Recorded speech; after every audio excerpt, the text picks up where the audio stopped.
اعوذ باللہ من الشیطان الرجیم بسم اللہ الرحمن الرحیم۔ آج بحمداللہ تعالی ہمارا لیکچر نمبر 88 ہے اور آیت نمبر سورۃ الانعام کی 63 to 73 تک بیان ہوگا۔ ان آیات کے اندر اللہ تبارک و تعالی نے چند احکامات کو ذکر کیا ہے جن کو ترتیب وار ہم انشاءاللہ سماعت فرمائیں گے۔ بسم اللہ الرحمن الرحیم۔ قل من ينجيكم من ظلمات البر والبحر تدعونه تضرعا وخفيا لئن انجانا من هذه لنكونن من الشاكرين۔ تم فرماؤ وہ کون ہے جو تمہیں خشکی اور سمندر کی ہولناکیوں سے نجات دیتا ہے، تم اسے گڑ گڑاتے ہوئے اور پوشیدہ طور پر پکارتے ہو، اور تم کہتے ہو کہ اگر وہ ہمیں اس سے نجات دے دے تو ہم ضرور شکر گزاروں میں سے ہو جائیں گے۔ اس آیت مبارکہ کے اندر یہ بتانا مقصود ہے کہ اے محبوب فرما دیجئے کہ وہ کون سی ہستی ہے وحدہ لا شریک لہ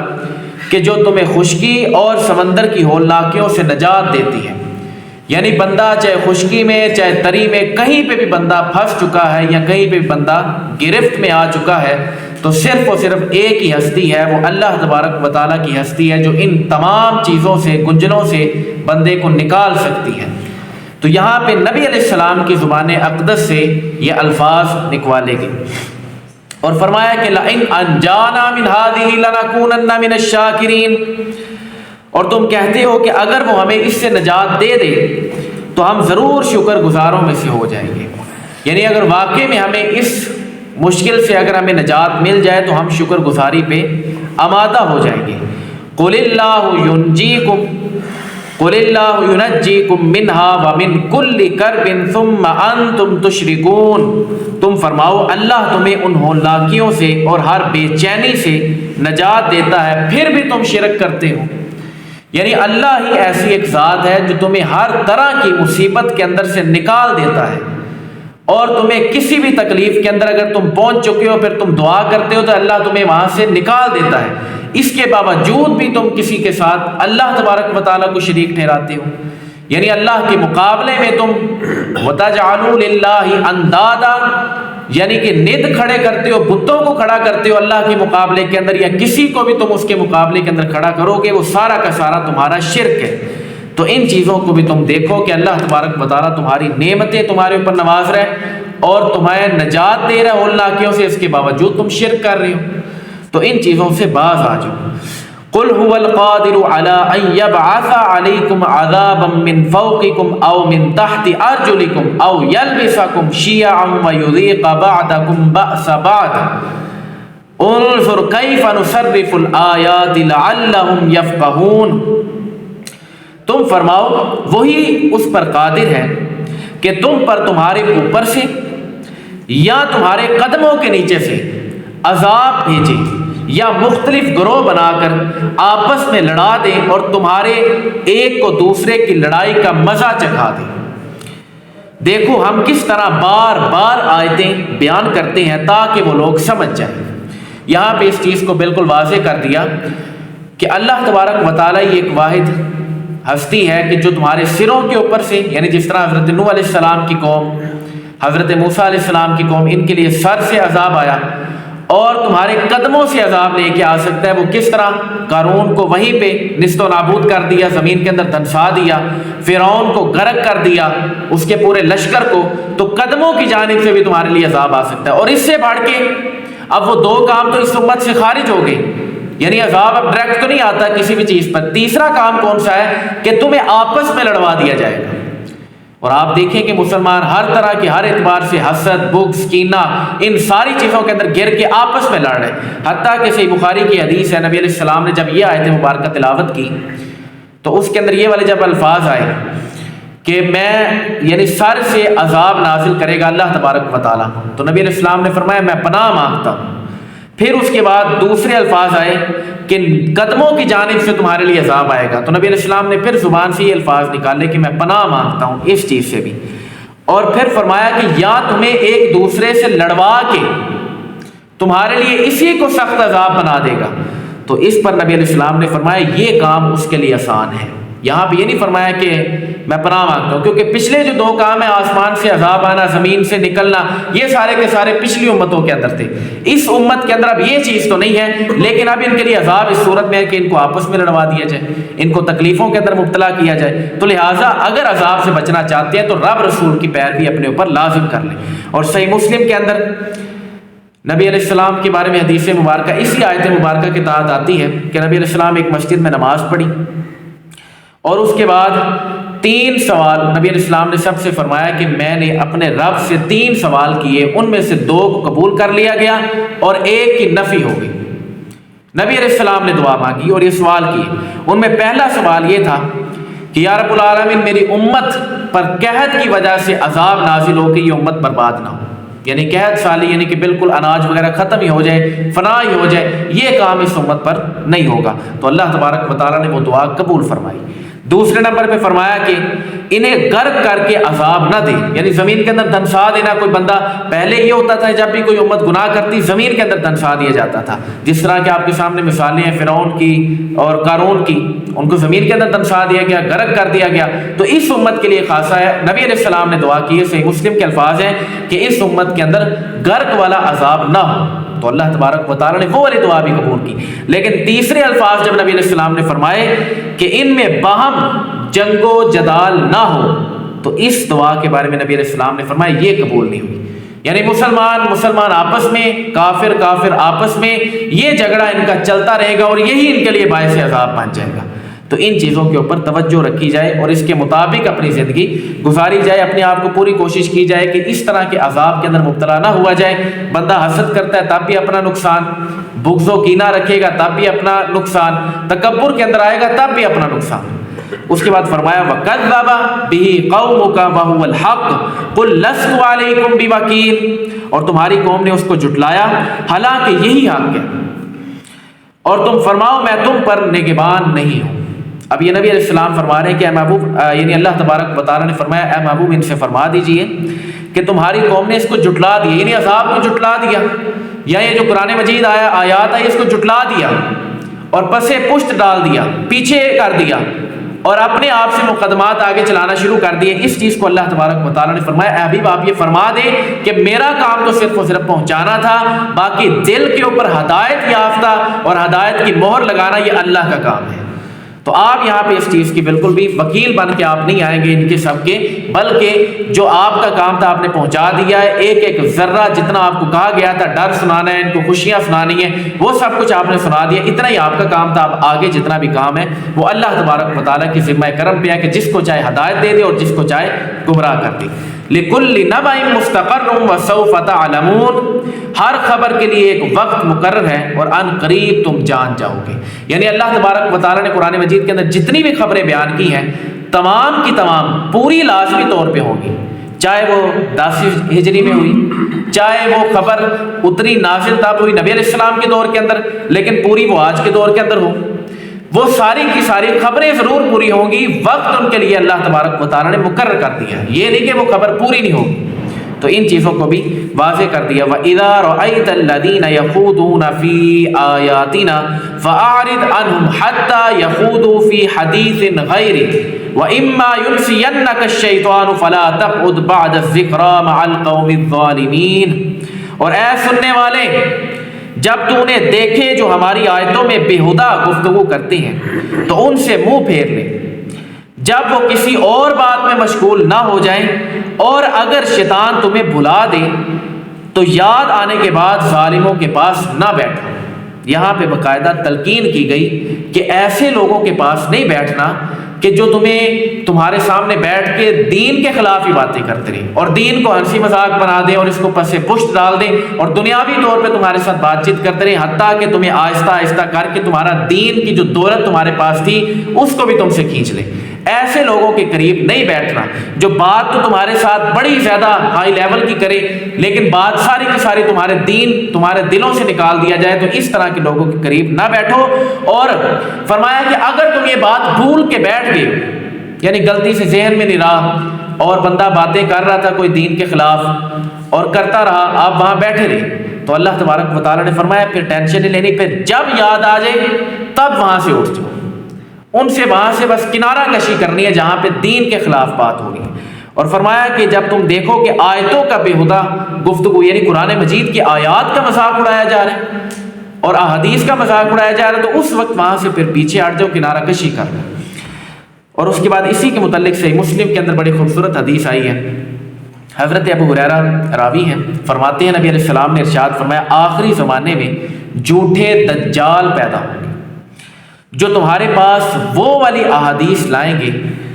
جو نہ تم نے سنی نہ تمہارے باپ داداؤں نے سنی، ان کو اپنے اور اپنے کو ان سے دور رکھو، اور وہ تمہیں گمراہ نہ کر دیں، وہ تمہیں فتنے میں نہ ڈال دیں۔ نبی علیہ السلام نے اس قدر الفاظ بولے کہ تمہیں قیامت کے نزدیک ایسے ایسے دجال آئیں گے کہ جو تمہارے سامنے ایسی ایسی حدیثیں بیان کریں گے کہ تم نے اس کا تصور بھی نہیں باندھا ہوگا۔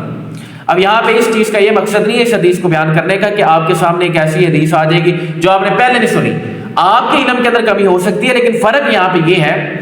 کہ وہ اپنے سے لفظ ایڈ کر کے آپ کو وہ بات سنا رہا ہے کہ جو پہلے کبھی تھی نہیں،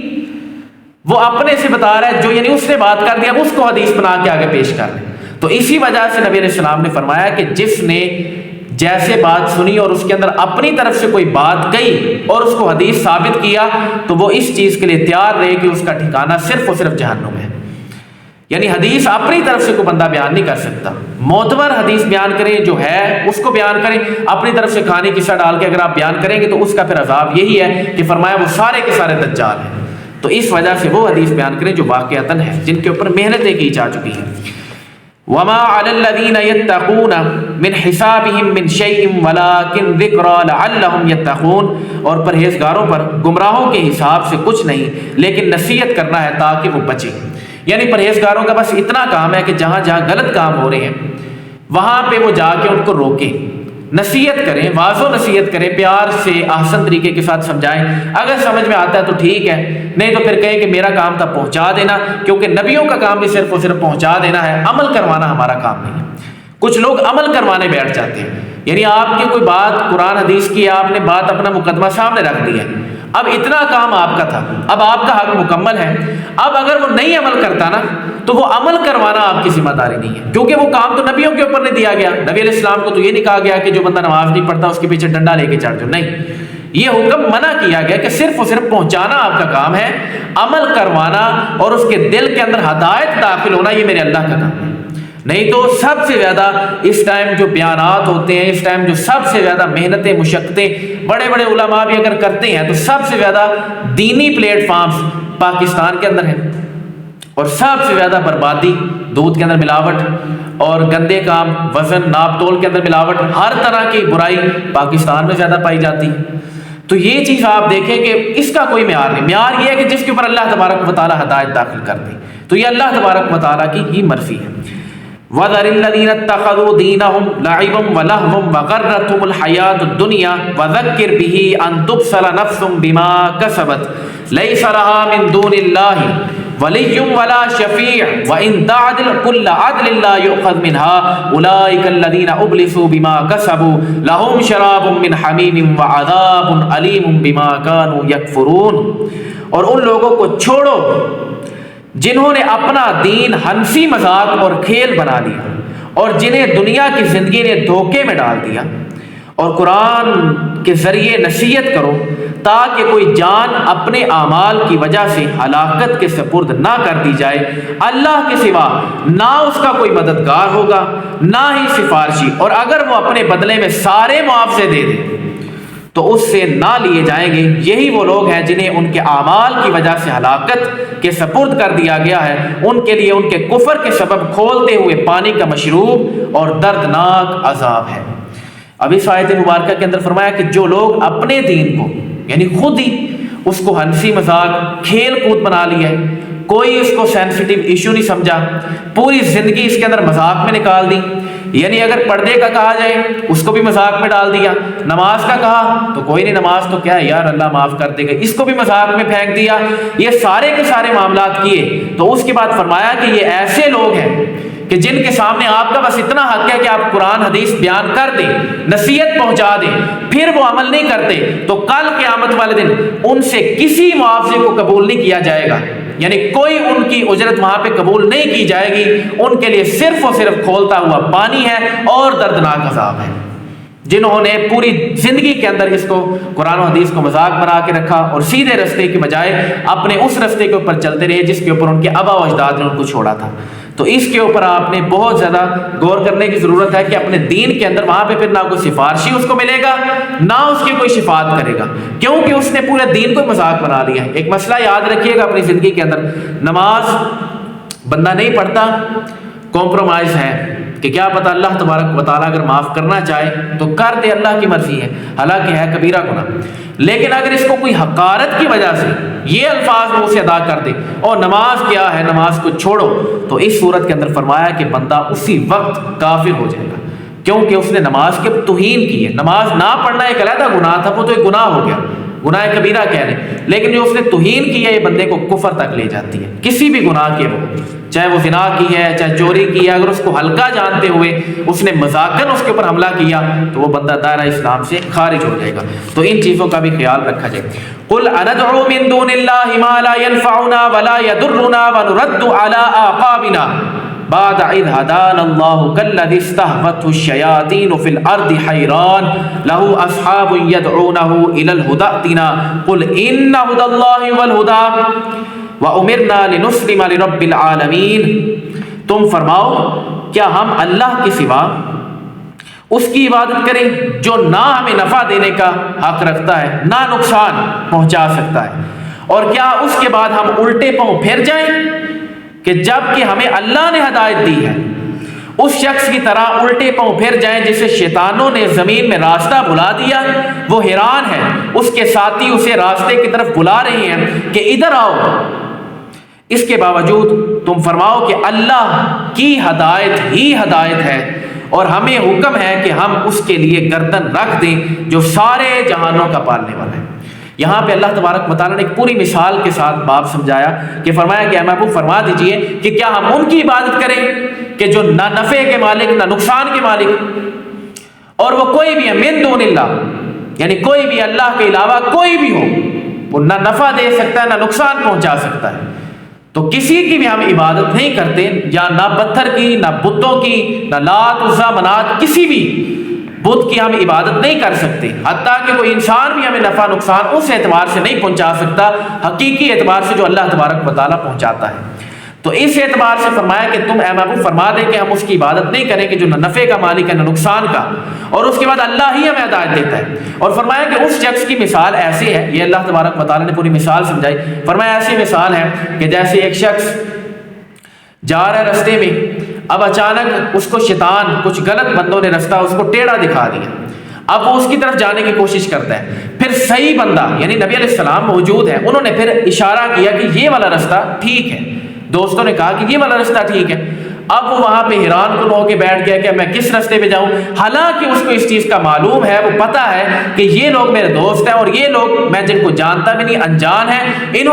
وہ لوگ ہیں شیاطین میں سے جنہوں نے قیامت تک کے لیے اللہ تبارک و تعالیٰ سے وقت لیا ہوا ہے کہ ہم ان پوری امت کو گمراہ کرنے کی کوشش کریں گے اور آخری دم تک بھٹکاتے رہیں گے، اور یہ پتہ بھی ہے کہ میرا دوست ہے۔ تو اسی طرح آج بھی سب کو پتہ ہے کہ نبی علیہ السلام ہمارے رہنما ہیں، ہمارے راہبر ہیں، اور شریعت کو پہنچانے والے صحیح حق ادا کرنے کے ساتھ نبی علیہ السلام ہیں، اس کے باوجود بھی اگر کوئی دوسری طرف جائے گا، من دون اللہ کی طرف جائے گا، تو وہ سارے کے سارے گمراہ ہوں گے، وہ ہدایت کی طرف نہیں ہو سکتے، کیونکہ نبی علیہ السلام کا رستہ ہی وہ رستہ ہے۔ کیوں؟ اللہ کے محبوب نے فرمایا کہ ہدایت صرف اور صرف اللہ ہی کی طرف سے ہدایت ہے، اور جو تمام جہانوں کا پالنے والا تو حکم سارا کا سارا اسی کا چلے گا۔ وَأَنْ أَقِيمُوا الصَّلَاةَ وَاتَّقُوهُ وَهُوَ الَّذِي إِلَيْهِ تُحْشَرُونَ، اور یہ کہ نماز قائم رکھو اور اس سے ڈرو، وہی ہے جس کی طرف تمہیں اٹھایا جائے گا۔ وَهُوَ الَّذِي خَلَقَ السَّمَاوَاتِ وَالْأَرْضَ بِالْحَقِّ وَيَوْمَ يَقُولُ كُنْ فَيَكُونُ قَوْلُهُ الْحَقُّ وَلَهُ الْمُلْكُ يَوْمَ يُنْفَخُ فِي الصُّورِ عَالِمُ الْغَيْبِ وَالشَّهَادَةِ وَهُوَ الْحَكِيمُ الْخَبِيرُ، وہی ہے جس نے حق کے ساتھ آسمان اور زمین بنائے، اور جس دن فنا کی ہوئی ہر چیز